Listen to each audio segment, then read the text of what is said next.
larawan bisan unsa nga naa sa yuta o bisan unsang mga balaan nga naa sa langit. Unsa man pud kanang gingon nila sa Exodus kanang ilang ginako di na tiwason. Ang gingon na ayaw pagbaton og larawan sa mga Diyos, mga larawan na binunghan og kamot. Sa ilawom sa yuta, na isibabaw sa yuta, nasa tubig, ilawom sa tubig, sa kawanangan, nasa langit.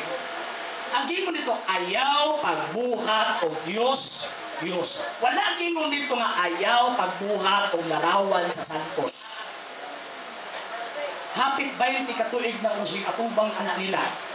Ang tingnaw. Agaw na ko sila upuan na kung makabasa mo sa Biblia nga ang Diyos nagdili sa larawan sa mga santos karon diya dayon biyaan ako ang pagtuig Katoliko. Pero ang tingnaw Katoliko pa man gihapon ko. So nagpasabot gawa di sila pabasa. So diha sa Biblia, ang Dios nagdili sa larawan sa mga Diyos. Unsa man ang mga Diyos, kanang mga butang nga giilang Dios. Isaiah 44:17. Question, kana pa mga larawan ato ba nang giilang Dios? Dili. Wala to nagila kay ang atong Dios. Catechism of the Catholic Church number 266. Now this is the Catholic faith, we worship one God. Wa ta mingon kana mga gods po. Wala.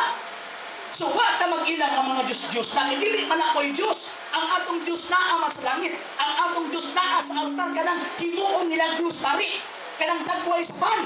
Ang Diyos na. Mauna ang Diyos dili ng mga larawan. Pero walang naamang din mga larawan. Kaya again, pagpadayag na nga naa ang presensya sa Diyos. So, lahi ng naa ang presensya sa Diyos pag mauna ang Diyos. Lahi siya. So, ang Biblia, pag ilang-ikot ng mga teksto sa Biblia nga sumpak sa larawan duha lang ang atuang tan-awon. Una kanang gisulat sa Biblia nga gidili ka larawan sa Dios na wala giingon dinha nga larawan na sa santos.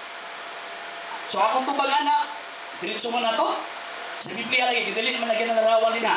O sa Dios may labot ang santos. Ang Dios mismo nagpabuhat ng larawan sa santos. Sige, next question.